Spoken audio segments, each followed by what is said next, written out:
Pai do Senhor, meus irmãos. Pai do Senhor, meus irmãos. Glória a Deus. Por gentileza, você que tem sua Bíblia, aproveitemos que estamos de pé. Livro de Levítico, capítulo de número 25, por favor.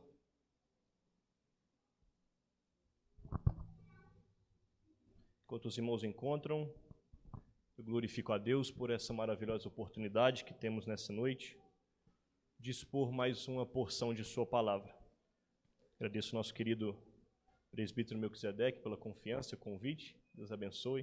O pastor Lucas, presbítero Geraldo, muito obrigado pelo carinho sempre, pela amizade. Em nome de Jesus.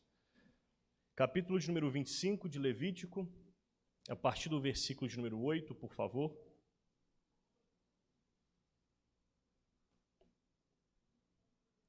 Se eu posso ler, digam amém.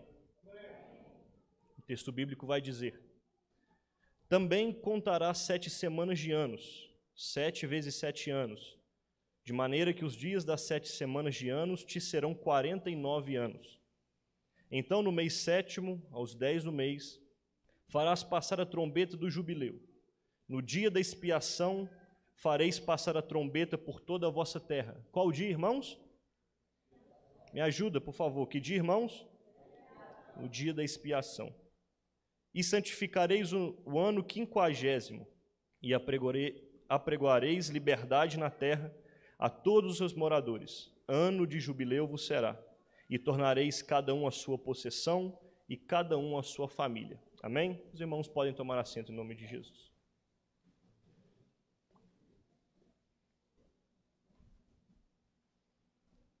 Meus amados, nós estamos diante de um texto no livro de Levítico, que se encontra no conjunto dos 5 primeiros livros da Bíblia, que nós damos o nome de Pentateuco. É a lei de Moisés, é a Torá judaica, é a lei mosaica.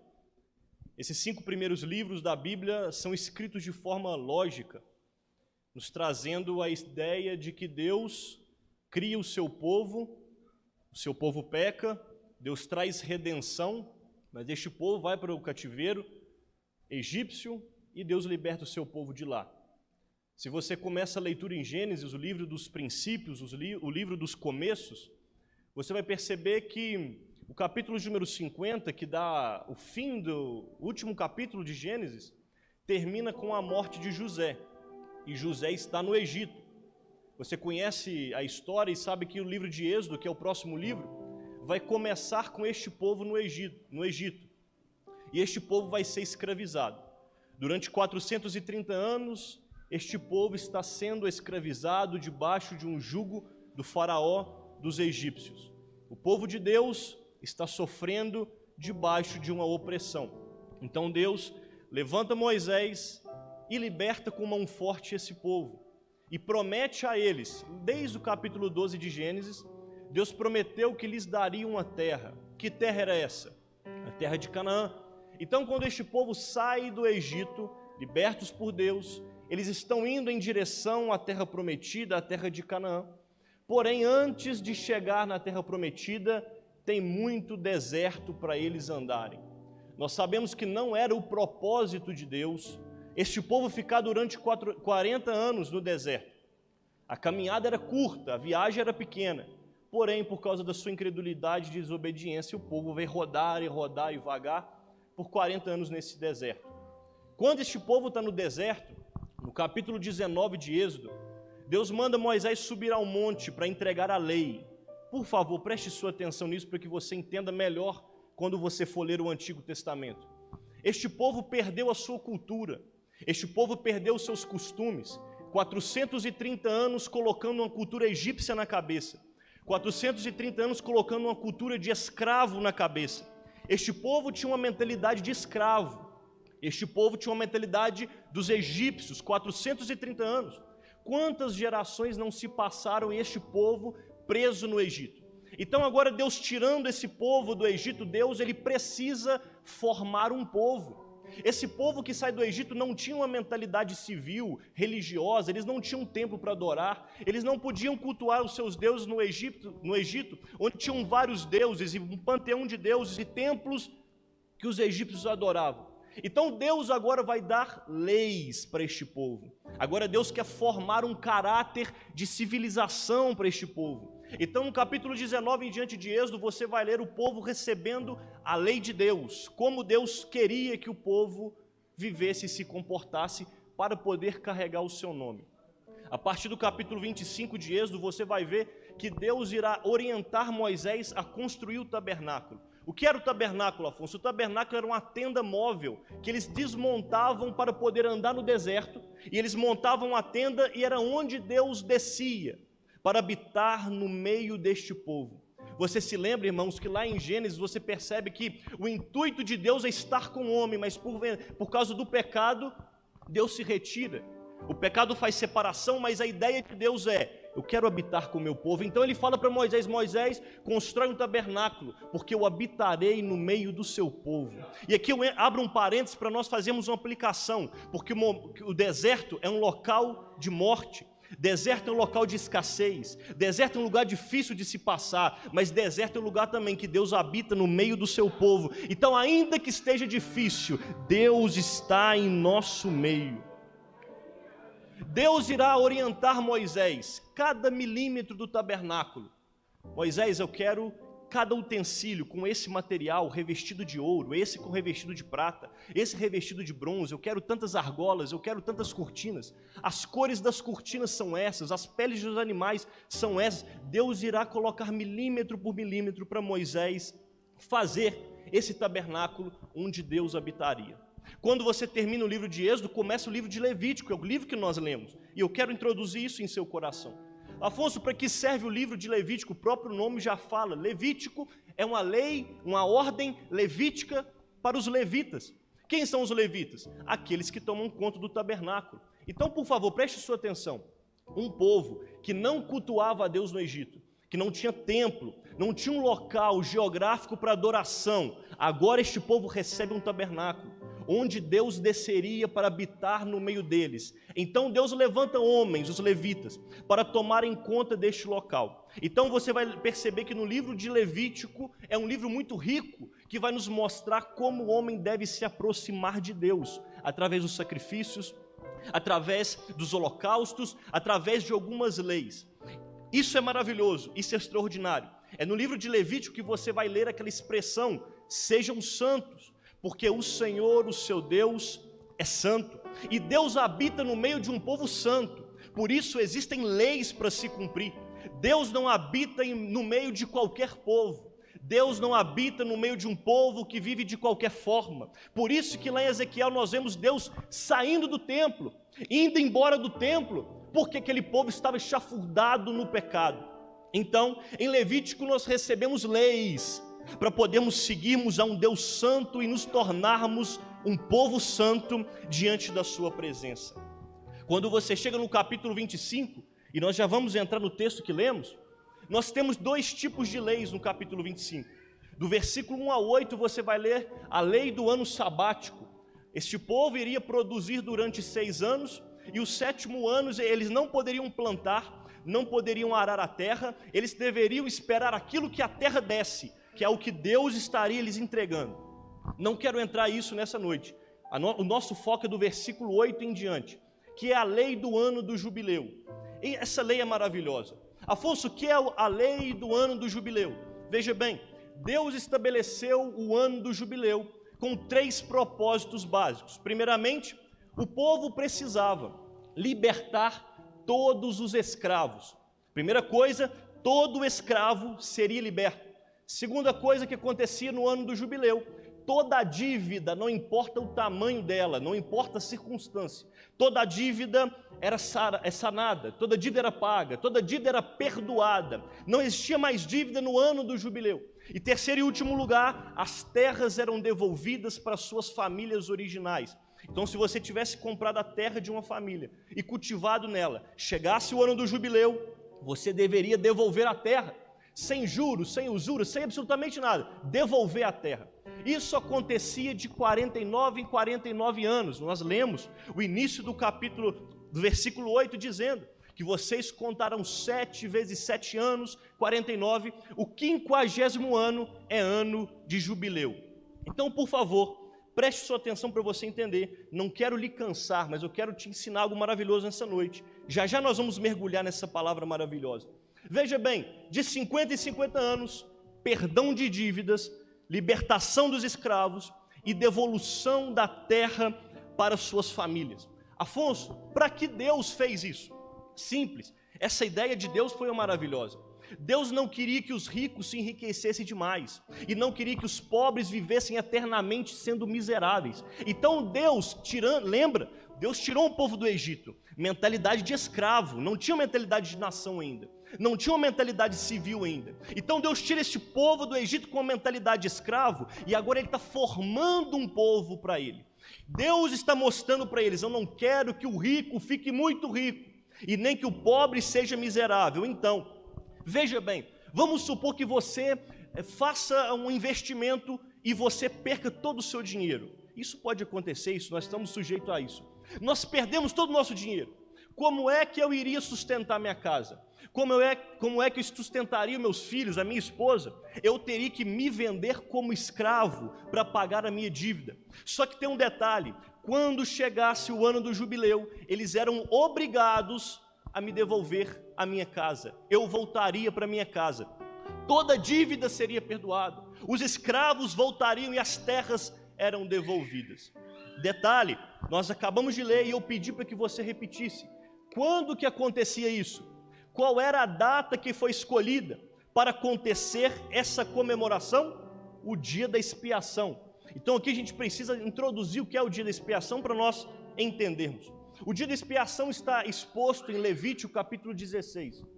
O dia da expiação consistia em um jejum obrigatório. Aliás, é o único jejum obrigatório da Bíblia. O único lugar que obriga o povo a fazer um jejum, Levítico 16, o dia da expiação. Para que serviu o dia da expiação, Afonso? O dia da expiação era o dia do perdão, era o dia em que o povo seria perdoado diante de Deus. Então o que acontecia?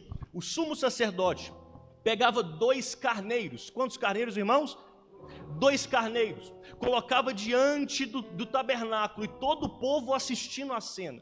2 carneiros estavam ali. Um carneiro era colocado de um lado, outro carneiro era colocado de outro lado. O sumo sacerdote impunha as mãos sobre um carneiro e confessava todo o pecado da nação. Tudo que a nação tinha cometido, os seus próprios pecados, eram confessados com a mão sobre a cabeça do carneiro. O que isso simboliza, Afonso, no Antigo Testamento? O que isso significa no Antigo Testamento? Significa que os pecados do sumo sacerdote, os pecados da nação, estavam sendo passados para aquele carneiro, estavam sendo transferidos para aquele carneiro. Agora aquele carneiro é o carneiro da culpa, agora aquele carneiro é o carneiro do pecado, agora aquele carneiro carrega o pecado do povo de Deus. O outro carneiro não, ele ficava de lado. Eles pegavam esse carneiro, que tinha todo o pecado em cima dele da nação, e eles levavam para o deserto e soltavam no deserto. Ele morria para o deserto, era levado, era morto lá no deserto, escondido, ninguém via ele. Ele levava os pecados da nação. Agora aquele carneiro que era considerado carneiro inocente, aquele carneiro que não recebeu os pecados, era um carneiro puro, era um carneiro sem erro, era um carneiro imaculado. Era degolado o seu pescoço, o seu sangue era colocado pelo sumo sacerdote no santíssimo lugar, em cima da arca da aliança, para que Deus pudesse perdoar o pecado da nação. Então, o sumo sacerdote saía para fora do tabernáculo. A nação estaria olhando aquilo, irmãos. Imagina, era uma festa, era um dia de celebração para eles, era um dia épico para eles. Então, todos estavam ali e eles olhavam e ficavam aguardando o sumo sacerdote sair. Quando o sumo sacerdote saía daquele lugar, ele declamava dizendo: o pecado da nação foi perdoado. Deus perdoou a nossa nação, o sangue do inocente foi passado em cima da arca, então Deus perdoou o seu povo, e todo o povo se alegrava. Então, por favor, guarde em seu coração, esse é o ritual do dia da expiação. Já que nós lemos que o ano do jubileu era anunciado no dia da expiação, o que acontecia? Como o sumo sacerdote saía do tabernáculo anunciando o perdão da nação, agora iriam sair homens por toda a terra, com trombetas. Eles iriam soprar a trombeta em toda a terra, dizendo: ano do jubileu, ano de jubileu, ano de libertação, ano de perdão de dívidas, ano que as famílias voltarão para suas casas. Este ano é um ano que toda a dívida será perdoada, todos serão restituídos. Então veja, Deus estabeleceu algo lindo, algo maravilhoso, para este povo se sentir um povo livre diante dele, para este povo se sentir um povo que Deus estava cuidando. Só que tem um detalhe, qual o detalhe, Afonso? Isso é uma lei que Deus estipulou, mas quando você lê o Antigo Testamento, você não vai encontrar Israel cumprindo essa lei em momento algum. Israel não cumpriu essa lei em momento algum. Aliás, ao contrário, você vai ver que os profetas batiam nos reis dizendo: vocês não estão cumprindo a lei de Deus, não estão proclamando liberdade, não estão devolvendo as terras para as famílias, não estão perdoando as dívidas. Jeremias 34, por exemplo, Ezequias disse: eu irei proclamar liberdade, mas ele voltou atrás, mudou de ideia, e Jeremias repreende ele, dizendo que Deus não tinha agradado daquilo. Então veja, nós lemos em Levítico um ideal de Deus, mas que nunca foi cumprido na nação. Um ideal de Deus que nunca foi estabelecido na nação. Imagina, irmãos, este povo miserável, sendo oprimido, e eles clamavam por justiça. Nós queremos o ano do jubileu, o ano da libertação, nós queremos o ano aceitável do Senhor, mas isso nunca aconteceu. E se você ler o Antigo Testamento com atenção, você vai perceber um grande silêncio. Ninguém fala disso, ninguém cita isso, ninguém lembra dessa lei, porque essa lei não beneficiava os mais ricos, essa lei não beneficiava os poderosos, essa lei não beneficiava os reis. Então, fica calado, não toca no assunto. Só que de repente se levanta um profeta chamado Isaías, no capítulo de número 61, e ele irá profetizar assim, a partir do versículo 1 em diante. Isaías vai dizer: o Espírito do Senhor está sobre mim, porque me ungiu para pregar as boas novas. Espera aí, Isaías está profetizando, o Espírito que desceria, ungiria alguém para pregar as boas novas, uma boa notícia. Nós sabemos, irmãos, que isso é uma forma profética de se expressar no Antigo Testamento. Isaías não estava se referindo a ele, Isaías estava se referindo a um Cristo, a um Messias, que ainda iria se revelar. Isaías não estava falando de si próprio. Afonso, como assim? Me explica isso. Explico. Em Lucas capítulo de número 4, Jesus acaba de voltar do deserto, foi tentado pelo diabo. Capítulo 4 de Lucas, a partir do 16, a Bíblia diz que Jesus volta para Nazaré, onde ele tinha sido criado. Lá em Nazaré é sábado, e ele vai numa sinagoga, como era o seu costume. Jesus tinha o costume de ir na sinagoga aos sábados. Quando Jesus chega na sinagoga, o texto bíblico vai dizer que ele se levanta para ler a lei. Aleluia! Jesus, ele tinha o costume de ir na sinagoga, e todo judeu que tinha o costume de ir lá, tinha o direito de ler o texto da lei e expor alguma coisa sobre ele. E quem estava marcado para aquele dia trazer a pregação? Jesus. Jesus se levanta para ler a lei. Quando ele assume o púlpito, vem o ministro, entrega para ele o rolo, porque naquele tempo não existia livro como nós conhecemos. Entrega o rolo do profeta Isaías para Jesus. Jesus abre o rolo em cima do púlpito, e Jesus começa a procurar com o dedo qual texto ele iria ler. E irmão, adivinha qual texto Jesus escolheu para ler naquele dia, quando o seu ministério estava se iniciando? Qual texto Jesus escolheu para ler? Exatamente o texto do profeta Isaías. Por favor, preste sua atenção. Olha só, versículo 17. E foi-lhe dado o livro do profeta Isaías.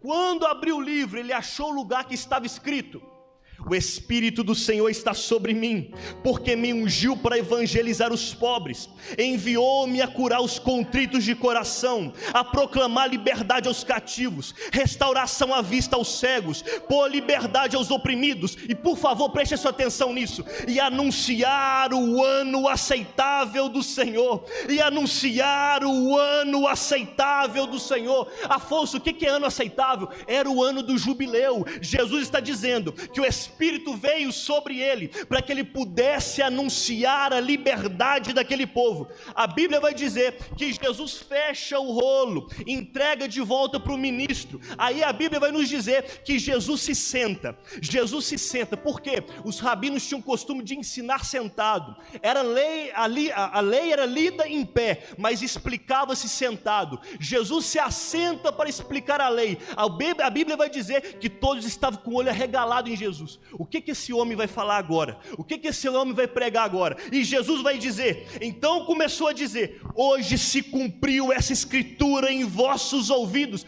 Jesus estava dizendo, aquilo que Israel não cumpriu, a lei que Israel não cumpriu, o Espírito me ungiu para cumprir essa lei. Eu vim proclamar a liberdade, os estavam presos. Eu vim trazer o ano aceitável do Senhor. Eu vim trazer a libertação. Eu vim pregar para os pobres. Eu vim curar os contritos de coração, pôr em liberdade os cativos. Jesus estava trazendo a nossa libertação naquele dia.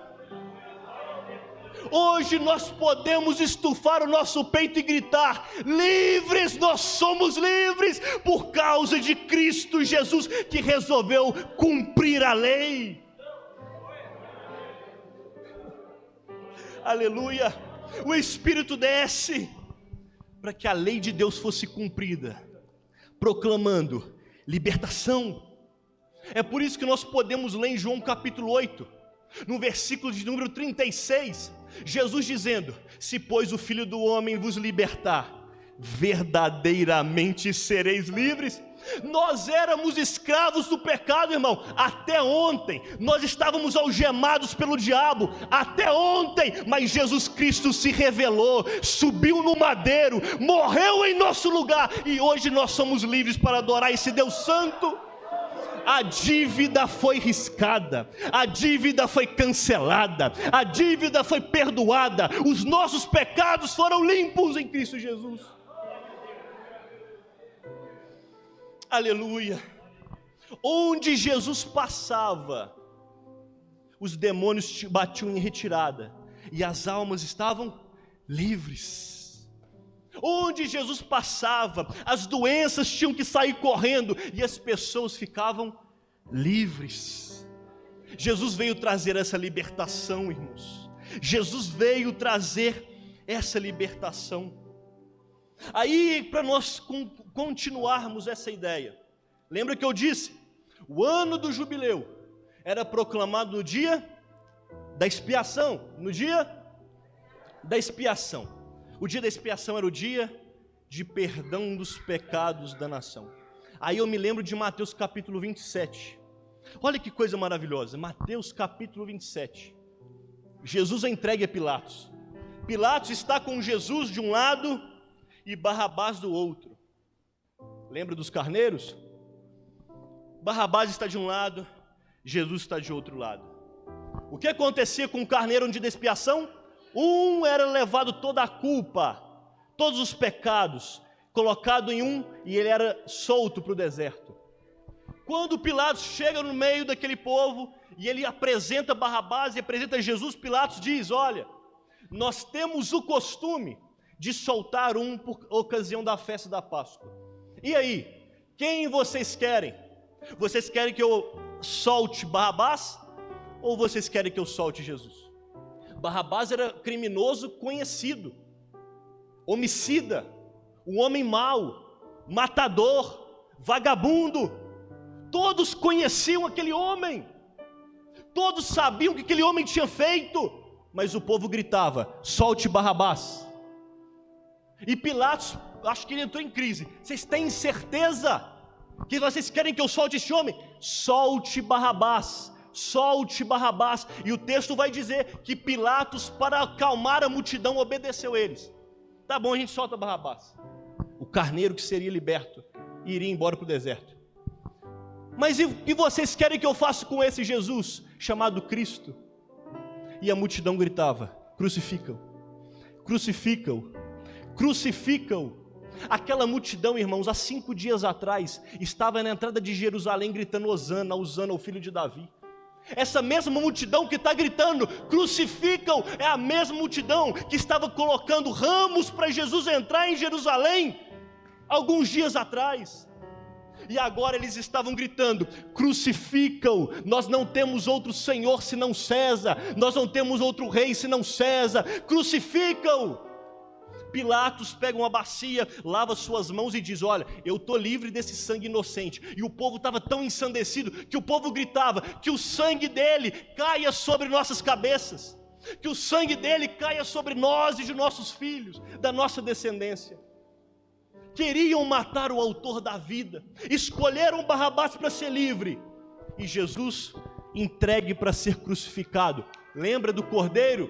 Um era culpado, foi solto, e o inocente, e o que não tinha pecado, e o santo, que não se via engano em seus lábios, e Cristo Jesus, que nunca havia cometido um pecado, inocente, não merecia, foi levado como ovelha muda, foi para o matadouro, para se cumprir Isaías capítulo 53, onde o profeta profetizou, como ovelha muda, ele foi perante os seus tosqueadores, para ser morto, não abriu a sua boca, não murmurou, não reclamou, não reivindicou os seus direitos, ele foi até o fim.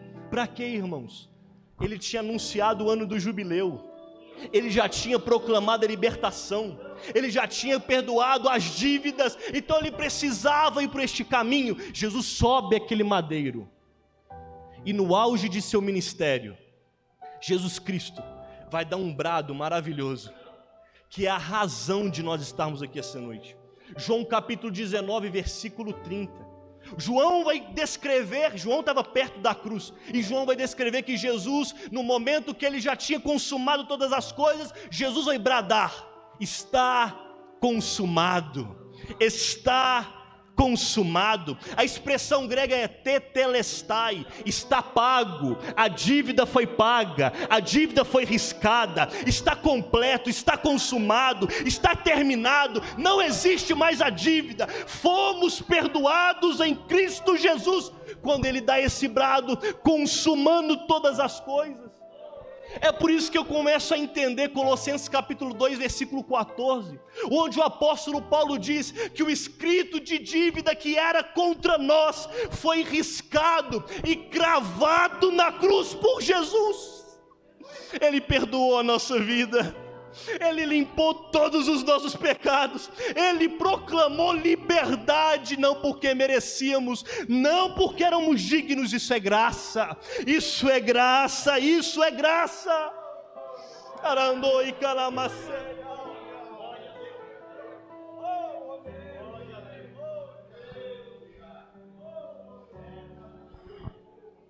Afonso, o que isso tem a ver com missões? Tudo a ver. Porque quando nós olhamos para a Bíblia Sagrada, nós vamos ver que todos que foram livres por Cristo foram pregar as boas novas, foram anunciar as boas novas. Nós temos a ordenança, o irmão Paulo leu, Marcos capítulo 16 é um texto paralelo, ide por todo mundo e anunciai as boas novas. O que são boas novas, irmãos?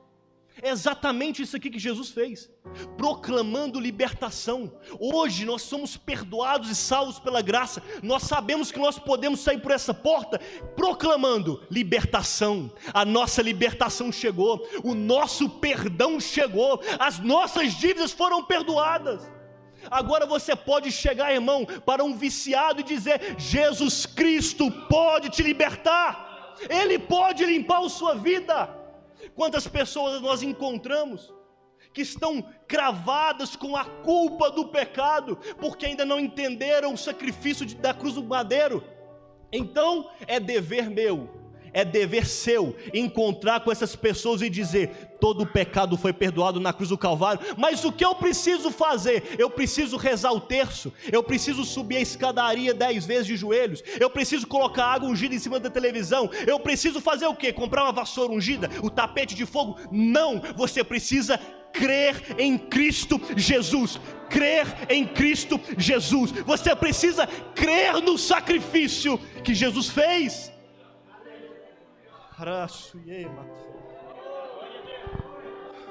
Jesus chega em Marcos capítulo 5 e vence a tempestade, pisa em Gadara, o demoniado se prostra. E o demoniado vai chegar diante de Jesus falando: nós bem sabemos que tu és o santo de Deus. O que você veio nos atormentar aqui? Jesus expulsa o demônio dele. O camarada é liberto, porque Jesus veio trazer libertação. Quando aquele homem é liberto, o que ele fala para Jesus? Jesus, deixa eu te seguir, deixa eu ir atrás do Senhor. E Jesus disse: não, volta para sua casa e vai falar o que eu fiz na sua vida. A Bíblia diz que este homem foi para uma região de Decápolis, Deca 10, policidades, 10 cidades. Esse camarada era endemoniado ontem, hoje ele é missionário, está pregando em 10 cidades. O camarada virou missionário, irmão. Um dia ele está gritando no monte, endemoniado, doido, rasgando sua pele com pedras, mas ele encontrou com Cristo, aquele que veio trazer libertação. E como aquele homem sai? Vira missionário, pregador, vai ganhar almas para Jesus. Jesus se encontra com a mulher no poço em João capítulo 4. Tem todo aquele diálogo que você conhece, da água, se é samaritano, se é judeu, não dá água, e tem aquela coisa. Quando aquela mulher entende quem Jesus é, que Jesus disse: eu sou o Messias que falo contigo, o que aquela mulher faz? Ela corre para a cidade e ela vai pregar sobre Jesus. Sabe o que o texto diz? Que a cidade toda vem encontrar com Jesus por causa de uma pecadora. Era prostituta até ontem, hoje é pregadora do Evangelho, está anunciando o Evangelho de Cristo. Atos capítulo de número 9, o apóstolo Paulo, que ainda não era Paulo, ainda chamavam de Saulo, irmão. Saulo e Paulo é o mesmo nome, viu? Não mudou de nome, igual alguns falam, não. Ele só viajou, mudou de região. Mas a questão é o seguinte: Paulo estava indo para Damasco, com cartas em sua mão para prender cristãos, para prender os irmãos. Só que Jesus resolveu aparecer no caminho dele. E Jesus é aquele que veio trazer libertação. Aquele homem cai por terra, não do cavalo. Ei, irmão, pelo amor de Deus, não tem cavalo no texto, não. Tem gente que fala do cavalo. Paulo cai no chão, por terra, fica cego. A Bíblia vai nos dizer que ele vai até a cidade, fica na casa de um homem chamado Ananias. Aí a Bíblia vai dizer que Jesus aparece em visão para outro homem e fala assim: olha, vai lá na casa de Paulo, vai lá na casa do irmão Ananias, porque o irmão Saulo está lá. Irmão Saulo? É aquele que mata crente? Ô Jesus, você está brincando, né? Manda eu pregar para outro, mas Saulo não, Saulo é matador de crente. E Jesus fala o que para ele? Não diga isso, porque para mim ele é um vaso escolhido nas minhas mãos.